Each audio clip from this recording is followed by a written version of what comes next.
Okay, wow, what a fantastic collection of presentations that we've had there.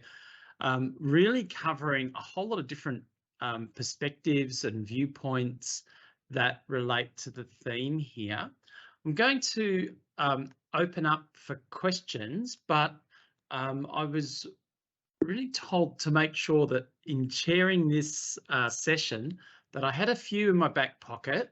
And I do have one question I'd like to start with and hopefully warm everybody up.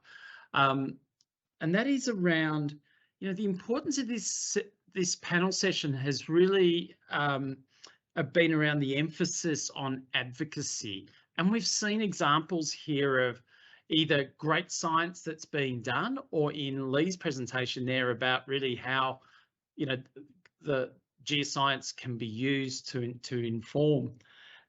I'd love to hear from the panelists about their perspectives on how we can really assist in that transition of being good scientists doing good science, and then ensuring that that is effectively communicated and then taken up by the community. And as I said, really central to advocacy there. Does anyone from the panel, would they like to lead off on some comments there? I can sort of pick on people a little more, but I'd just love to keep that open because I think it was something that came from all of the panelists. And I know Jill's there, Jorge, and also Lee. I can give it a shot just to get the conversation going, Steve. Please, Jill. Thanks. Yeah, I think, one thing that we've noticed is it's absolutely critical to be working with your stakeholders from the get-go. Often there's probably a tendency for scientists to come up with an idea, work on it, and then deliver it in a report or a presentation to the stakeholders. And by the time you get to that point, it's too late. You might not necessarily be doing the thing that is really useful for them. So actually sitting down with them at the get-go and saying, okay, what kind of information do you need? What form do you need it in? And how can we actually work with you to produce something that would be really helpful? And that makes it really powerful in terms of advocacy. They may be able to fund it themselves, or that you may be able to go to external funders to support that work. So maybe if I can think of a good example, some of the work that we've done recently around understanding volcanic risk for Topor, which is one of our biggest and nastiest volcanoes potentially, but it's got a really, really low probability of eruption. And so there's a really interesting communication aspect there, where most people know that the volcano is a so-called supervolcano, but they then translate that in their minds to it's going to go, and it's going to go big time. But actually, when you're starting to see earthquakes, it's an educational moment to understand actually it's an active volcano. You need to be prepared. What kind of things can you do to get prepared? And work with Civil Defence Emergency Management to be helping the public understand that the channel is through Civil Defence Emergency Management primarily, but working with Civil Defence to provide them with the tools to be able to have those communication exercises with the public or with other stakeholders. So yeah, I think probably my key message there is work with people from the start and understand what their needs are, rather than trying to kind of drop it on them at the end when you've done all the work. Yeah, great point, Jill. Yeah, I think you're right that very often as scientists we come up with some results and then we try to adapt that to application, but it's amazing how, yeah, engaging early makes a big difference. But what about you, Lee? You're really working with geoscience sort of further down the chain here. Is there any recommendations, advice or insight that you'd give about perhaps how, government survey organisations that are doing and releasing the science and information, how that could be done in a way that's more useful to people like yourself that are working further down that chain of application? Sure. So I think one thing that you hear a lot about in sort of this field is about short-term political horizons, and also I would say even in the general population, sort of a general lack of awareness of the risks that people face. And one of the unfortunate things is that the best time to really hear from geoscience organizations and to hear about all of the great work that you do in analyzing risk is after something has happened. And so I guess I would just say that one of the elements is really about timing. You'll see, I heard somebody mention the other day about the state of California in the U.S., for example, faces a fairly low level of insurance coverage for earthquakes, despite a lot of efforts by a sort of a state arm's length state corporation that provides this insurance coverage. And one of the only times that they really saw a big increase in people's awareness of the risk and the need for insurance was after the great East Japan earthquake in 2010, when that was all over the news and people realized that, oh yeah, this could happen here, this could happen to us. So I think a big part of it is also about timing and sort of taking advantage of the unfortunate circumstances when something really happens. Yeah, very good point. And I know we've seen it over here in Australia that funding cycles tend to link very closely to kind of retrospective response to things that have happened. Yeah, I think that's similar sort of sentiment. But what about you, Jorge? You talked about that communication importance and making sure that people understand the work that you're doing and can access and use it. And you talked a bit about your platforms and how you're looking to release data in that way. Is that the sort of thing that's been important for ensuring that the assistant professor at a university's message is getting out there and the great science is being used? So thanks for the question, Steve.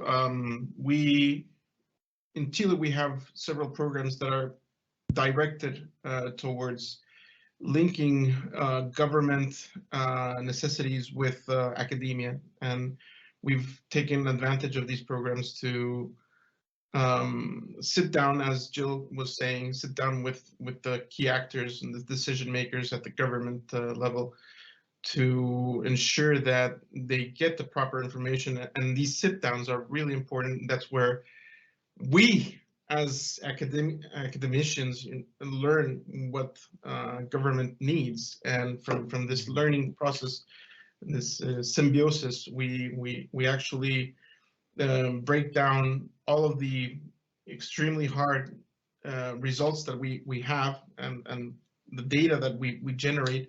We break it down into more manageable pieces, and this is a process that it's really iterative and very hard, actually.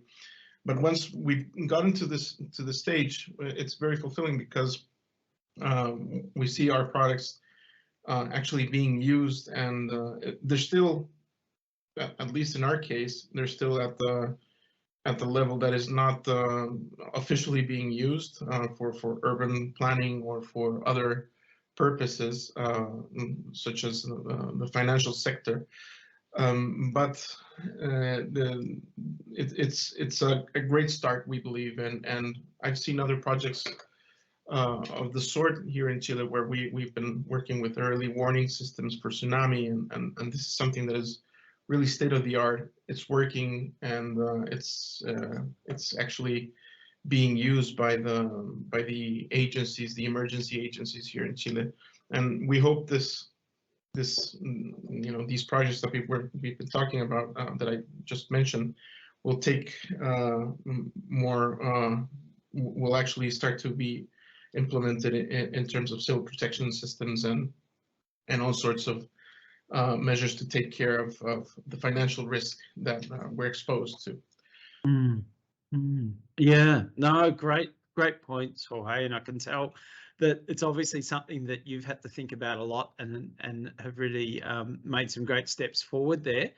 I'll just make sure everybody is aware that on the Q&A line for these sessions, there's some questions that have come in, and I just draw your attention to Kate Moran has asked Lee a question about, well, I think it's a little bit like when you go to see a rock concert and you love the music so much, you want to know where you can perhaps buy the music and play it at home.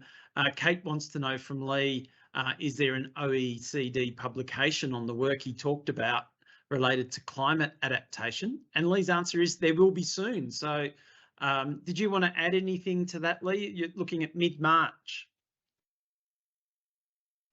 Sure, just to say, please take a look at the OECD insurance section of the website around mid-March, and yes, that publication should be published around then. Fantastic, that's great. Yeah, that's certainly a very topical issue, so it'd be great to be able to see a bit more on that.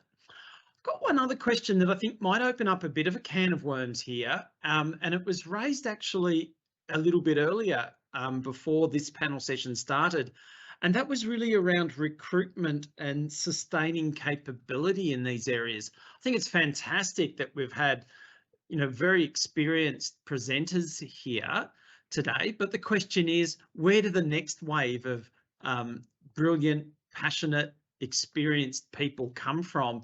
And it seems to be a very common challenge trying to recruit capable people into these areas, but also people that want to work in these areas.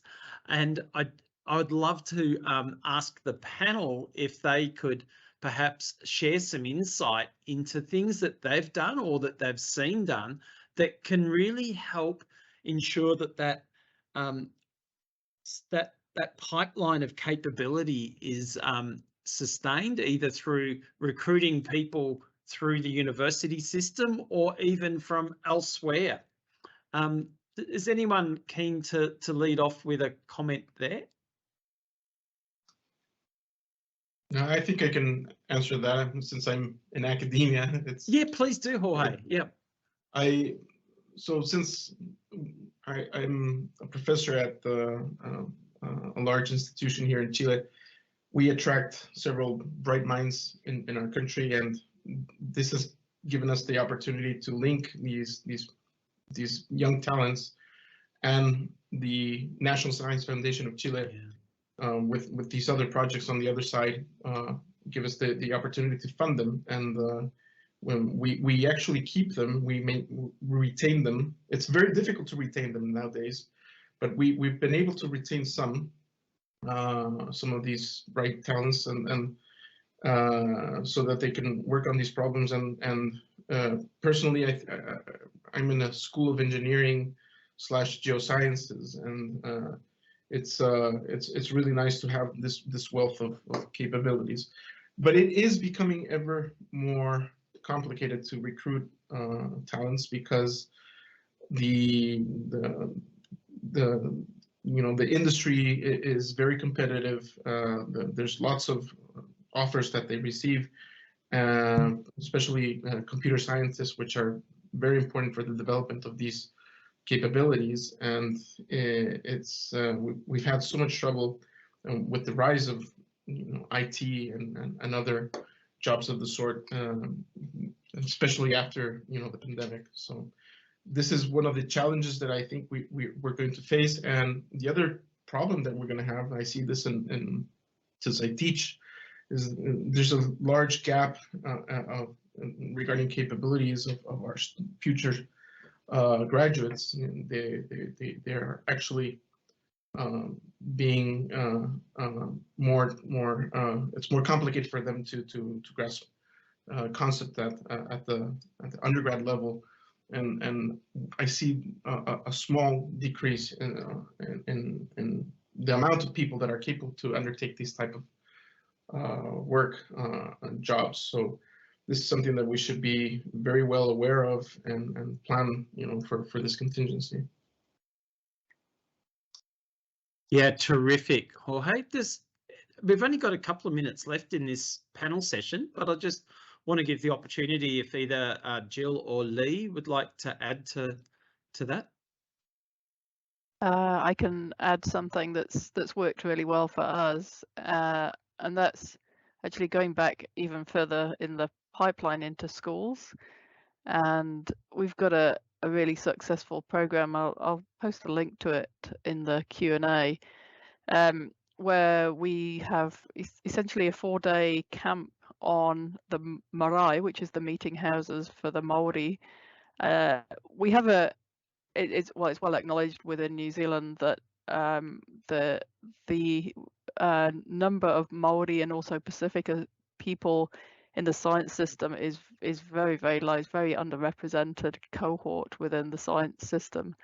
And so going into the marae, working with the Maori, and it has so many co-benefits. I mean, you're helping the students understand the earth and their environment. It's tremendously rewarding for our staff to be engaging with students that will be at kind of age 12, 13, 14, that kind of age group.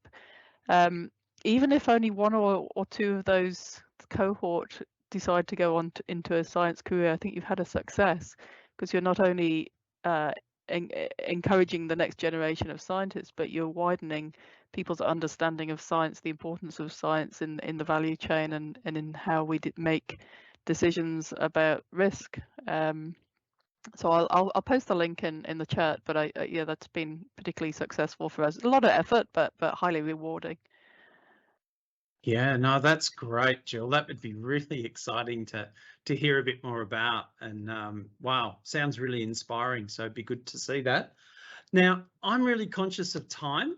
I've been set a pretty high goal here because, Jill, you did a great job in starting us off and keeping to time. So I'm going to attempt to do the same. And I'd like to thank the panelists. They were superb. They were fantastic presentations, but gee, we just got into some pretty good discussions there as well. But thank you to all of them. Thanks for everyone that's stuck with us through this. And I'll hand back to you now, Jill.